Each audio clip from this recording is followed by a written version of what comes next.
Greetings and salutations, everybody. Welcome to another What to Expect video. This is similar to the one that I did last week for Toxie vs. Toxie regarding that new Toxic Avenger film. Hope you checked it out. If not, I will be linking to it at the end of this video. Because I was released at a time and I figured it'd be a good time for like what to expect with that new Toxic Avenger movie. So today we have another one which is due this weekend, which is The Conjuring Last Rites, aka Conjuring 4, coming out this weekend, and which I just saw Thursday evening. Now I've been thinking about making a Conjuring universe, like a Conjureverse, video for about 2 years now. As back in 2023, having only seen, I think, the first Conjuring movie. I might have randomly seen the third one as well. I came across some used Blu-rays, and over the months I just started kind of collecting all of them so I could finally sit down and give them all a shot. Because for some reason, when these were, when the sequel and the Annabelle spin-off for The Conjuring were announced so soon afterward, I just kind of figured out that, they were rushing into all this and they're just going to run it all into the ground with all these spin-offs and everything. And I just wasn't interested. I was kind of snotty about it for some reason. And then I just never gave them a shot until I started collecting those Blu-rays out of sheer cheapness of wanting them cheap, and also kind of wanting to collect just in case I liked them. Now, in the course of one weekend, I had gone through, at the time, the 3 Conjuring films, all 3 Annabelle films, The Nun, and The Curse of La Llorona, which I later learned was not really like a part of like this franchise. It's just kind of loosely connected through one character, not considered part of the overall story. And then later down the line, I got out to the theater to see The Nun 2. Now, hearing at the time that there was a 4th and final Conjuring movie kind of planned for down the line, I put off doing a franchise video until just now. And as you might have seen on one of the polls that I posted earlier, it was, would you rather have one film a week over several weeks or one big video? Most people seem to want one big video. So this will be like a basic overview of what they are, what I think about them, what to expect when going into this new movie, and my overall ranking. Not a real deep dive because I'm still trying to avoid some spoilers here, just in case somebody's new and wondering what the big deal is about this new Conjuring movie. So, for those who are unfamiliar or just never really kept up, maybe you only saw a couple of these films include, in release order, which is how I had revisited them, a series of stories adapted from the real-life investigations in some part of the Warrens, a husband and wife, a duo of paranormal investigators who were very active in the 70s, and not just in the cases that they used to inspire some of these films, but also in cases such as Amityville. But anyways, these films are, first one is The Conjuring, of course, about a haunted house, which the Warrens are called in to investigate, involving a possession as well. Annabelle, which is about a haunted doll, which the couple eventually does retrieve. The Conjuring 2, this haunting takes place overseas in the UK, and they have to travel to investigate it. They also use that to introduce some other aspects of the franchise. Annabelle Creation, which is just a prequel about the making of that Annabelle doll and how it kind of came to be, where it all fits in the story. The Nun, which is a prequel about this demon, which kind of came about in some of the previous films, like how they kind of came into all this. Annabelle Comes Home, which is another entry that focuses on what happens when the Warrens get that Annabelle doll, get it home, lock it up, and some situations that kind of happen when they're not at home. The Conjuring, The Devil Made Me Do It. This is another case they investigated, which had a lot of notice at the time and notoriety. It's, I guess, a pretty popular real-life case. The Nun 2, which is another entry about that same demon, just a direct sequel to The Nun, kind of going a little bit further. And Conjuring Last Rites, the final installment of the franchise involving the Warrens. But, and like I said, though there's like a cameo of one character in The Curse of La Llorona, it's not technically part of the universe, so I kind of skipped my rewatch of that one. But anyways, 9 films in this franchise, which is coming to a close. Quite the run with some ups and downs throughout it, and here's my kind of, like I said, spoiler-free rundown and thoughts, a ranking at the end, so be sure to stick around for that, and generally just kind of what to expect, both with the films in general, if you're wanting to explore them for the first time, or if you're wondering if you should go out and check out this latest one. But anyways, here we go. The Conjuring from 2013. Now, this is where we get introduced not just to the Warrens, this real-life paranormal investigator couple, but the Annabelle doll, as the film actually opens with them concluding their Annabelle investigation.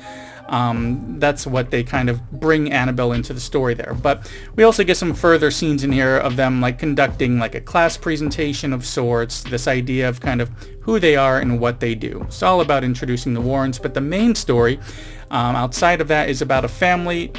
We got the parents and I believe 5 girls of varying ages who move into a really large house and strange things start happening. At the most basic description, it's a haunted house story. They planted the seed for Annabelle. We have this possession that comes up as well. We kind of set up that world. It's really spooky. This, like I said, this haunted house kind of leads to a possession, and there's a lot of heart in this, a lot of emotion, like, about family and what's worth living for when you're dealing with all this evil. But then the next year, we built off of that opening in the first film, showing us Annabelle, by bringing us the Annabelle movie, which is a direct link to that beginning of The Conjuring, where we first learned what Annabelle was. So we get that scene worked into this one again, and the story behind the doll before the Warrens got it. So this one's taking place at a time of, like, not really satanic panic, but more like cult panic, such as, Manson and so forth. We have a young couple with a baby on the way. There is an attack, and then this doll that they have is kind of possessed and wreaking havoc. It's like a conduit to bring this demon into the world. Now, where this one really excels, and looking back, I think they all do this a fair bit, such as, The Conjuring and all the other films, is what I mean, in this franchise, is... But it really stuck out to me first in this film was the use of darkness and shadow and stillness. So there are scenes which really weigh heavy. In some cases we get a jump scare, and some we're just kind of put on edge the entire time. When something does kind of come out, such as this one scene that really stuck out about seeing this demon silhouette or these fingers around a corner, such as a scene in this basement with this creepy random baby carriage, and then this demon and like an elevator not working, just being constantly confronted with a situation you can't get out of and having to charge through. Being stuck like that, needing to confront it, it was really great, it was really creepy, and it really stuck with me. As I've said, if there's a horror movie where you could easily get out of the situation, I don't find it scary. This is really cool. And of course, this one links to the Warrens, which works to remind us of that when we launch into the next film, The Conjuring 2. Now, this one was in 2016.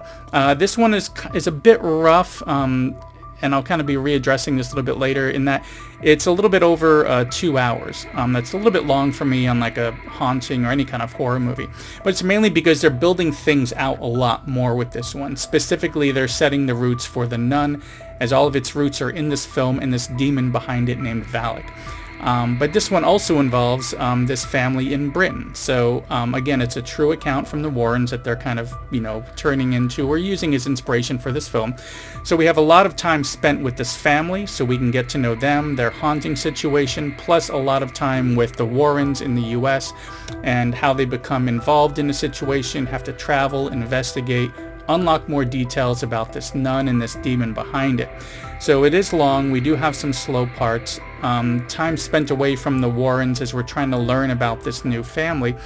So I can imagine some not caring for this one because it's a bit long, but I kind of think of it as almost like having 1.5 films put together, just so you could fit enough of the information, not just for this story, so you care about the family, you care about the Warrens, but that it also lays the groundwork for other films.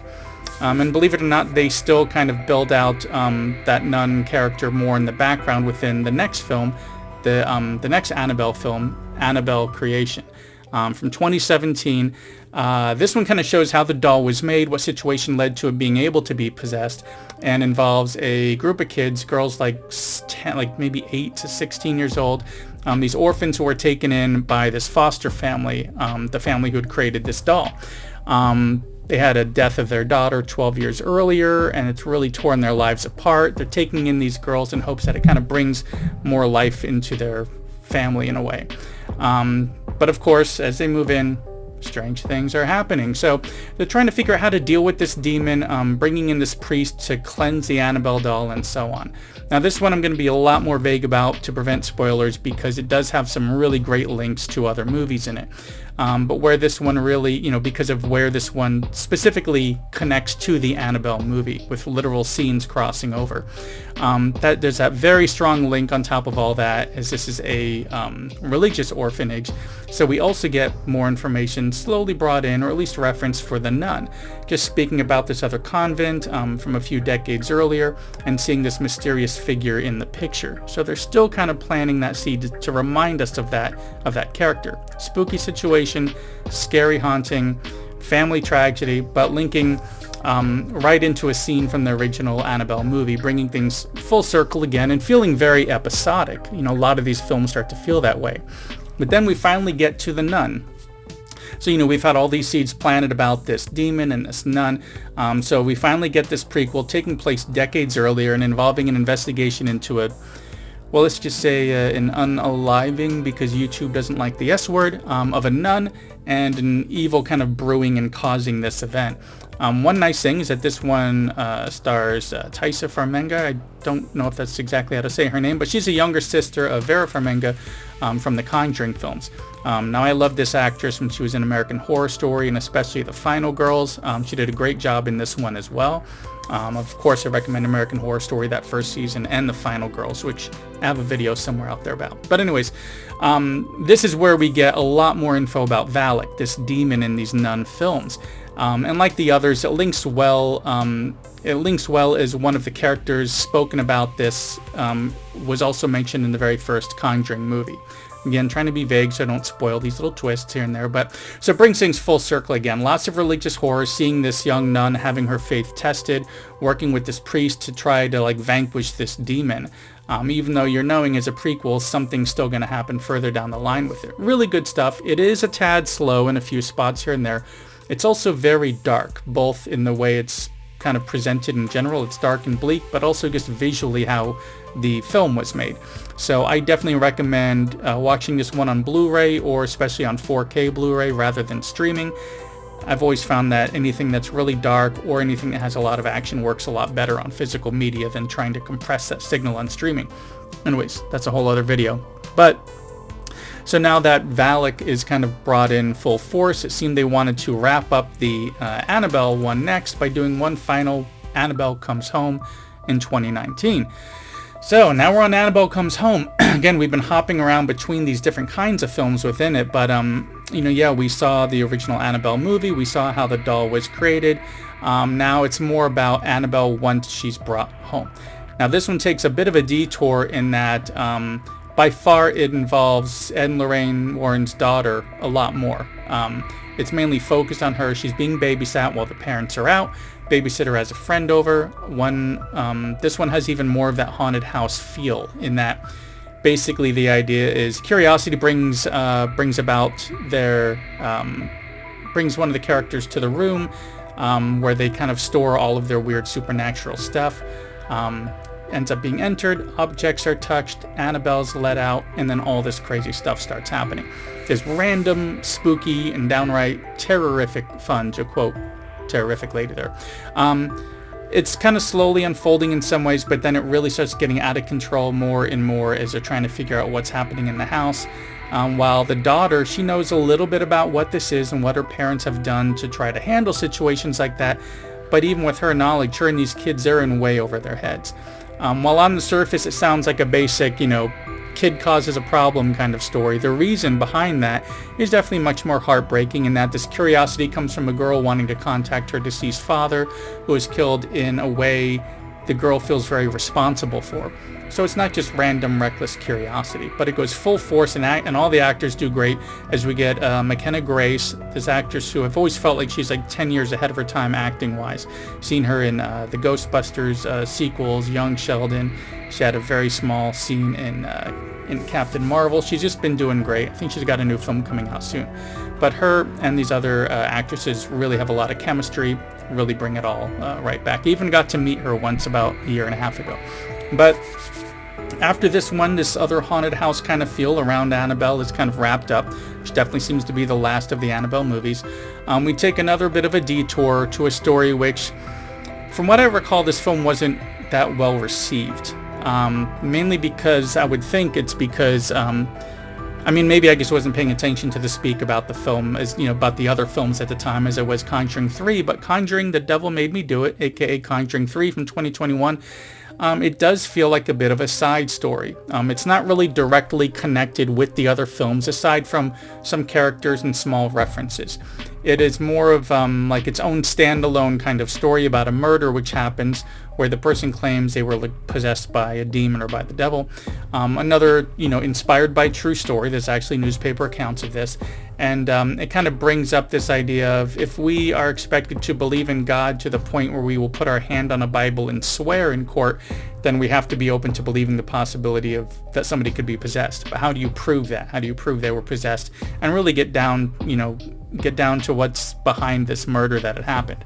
So we have no Annabelle, we have no Valak, aka the Nun, but a separate story that I think maybe rubbed some people the wrong way, in that, you know, they really liked that episodic feel of some of the other films, and this one didn't have as strong of a connection. But for me, I felt it was really solid. It's a solid non-Annabelle, non-Valak, non-haunted house kind of entry, which heavily centers on the Warrens themselves versus, you know, spending as much time on an entire other family as some of the other films did. As I said, they're helping out somebody who claims that the devil kind of made him do this murder. There's a possessed person charged with murder in this investigation around it.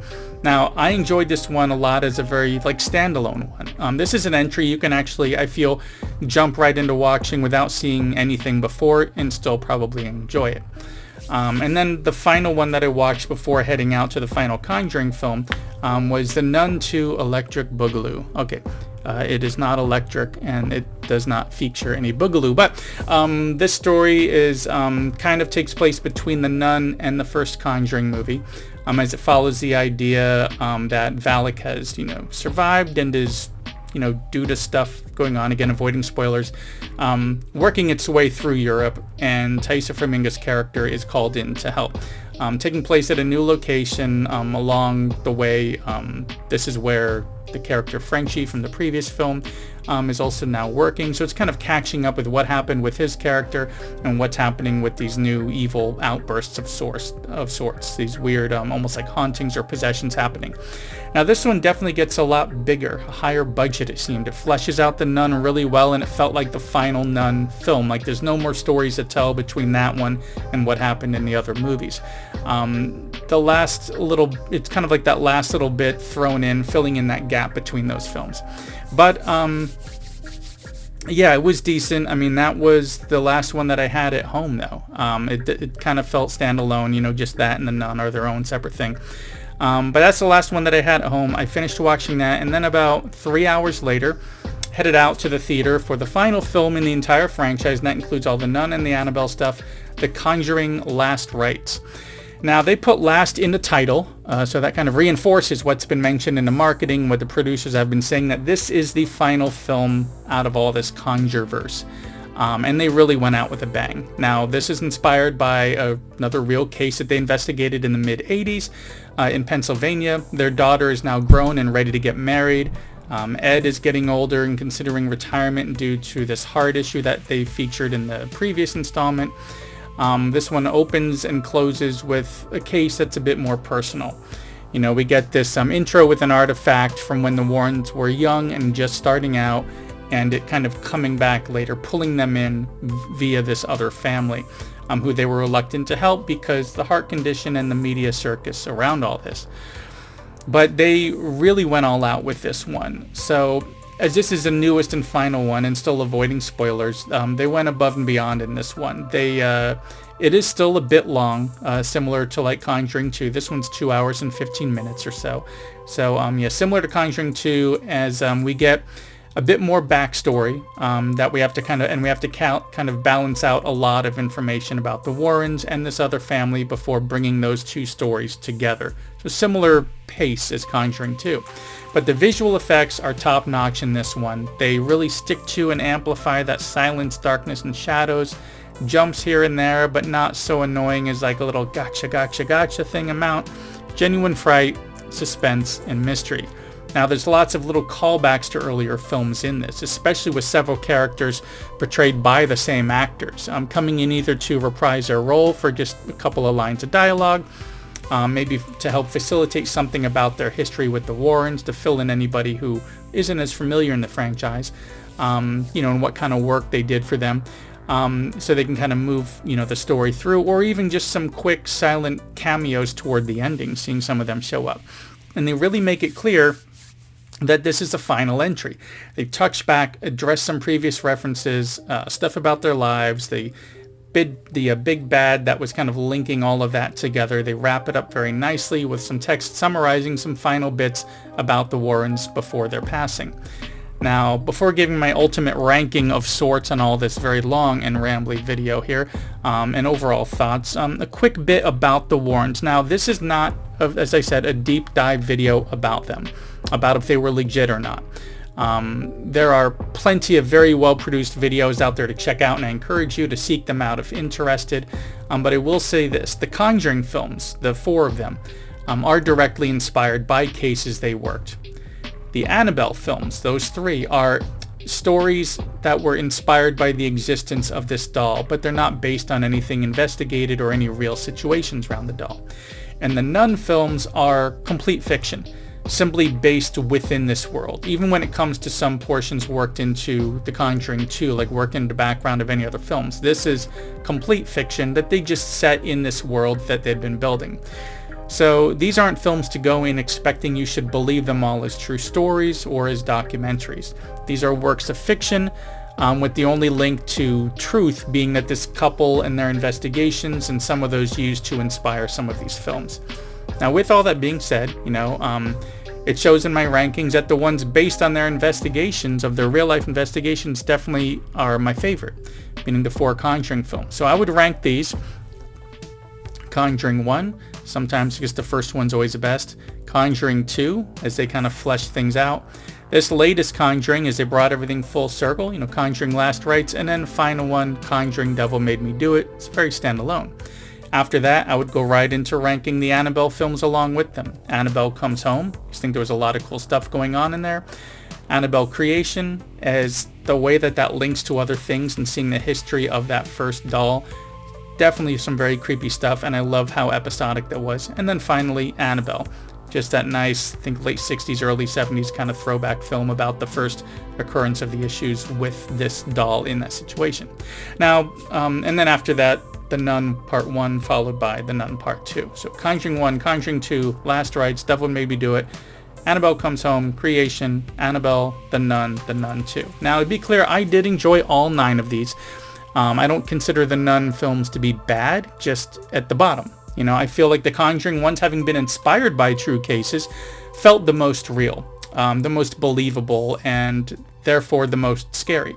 The Annabelle ones, they seem to write them in the same way, trying to pass them off as real, so there's not as many leaps that need to be taken to take them all in. Even though my favorite of them, Annabelle Comes Home, has some bonkers amount of stuff going in. Maybe it was the acting and chemistry in that one, of that cast, that kind of pushed that one to the top for me. And The Nun, just pure supernatural horror, pure fiction standpoint. Not grounded, but still fun, interesting to check out. Though, like I said, I recommend the Blu-ray or the 4K, especially for those dark scenes to really show well. But all in all, I really ate my words of dismissal of this series originally, of having avoided it for years. I do think it's really great, even if the Nun films aren't your thing, or if maybe one of the other, like Conjuring 3, maybe if you're one of the ones who didn't care for that. I do think that for the most part, out of these 9, there are a lot of really good entries, which are more than worth checking out. And speaking of checking out, thanks for checking out this long and rambly video here about my latest franchise review for what to expect for the Conjurverse, and these 9 films, and what to expect with this latest one, Last Rites. Like I said, I really enjoyed this franchise altogether, and the new one is a really great way to end it, to the point where I really hope they stay true to their word and don't try to make more, because it really wraps things up nicely. There's this nice finality to it, which works well within kind of like the Conjuring specific entries especially, but even just in general. So if you haven't seen the other 6 out of them, you'll probably still really enjoy watching this one. Or wait, the other 8. Yeah, because there's 9. Anyways, if you haven't seen the other ones, the other films out of this, like the Annabelle ones or something, as long as you're watching the Conjuring specific ones, you'll probably really like this one. But anyways, that's very rambly there. Anyways, that's all I got for this one. Thanks again for coming by and sticking around to the end of this longer than usual and even more rambly as usual video. If you enjoyed, please give me a thumbs up, and if not already subscribed, consider subscribing. Checking out my back catalog, as I do have other franchise reviews in there, usually separate entries per film. There are some that I did edit together afterward into one big film, so I will link to one of those in just a moment, as well as my Toxie versus Toxie video as well. So feel free to check them out. Be sure to like, subscribe, and share, and I will see you in the next one.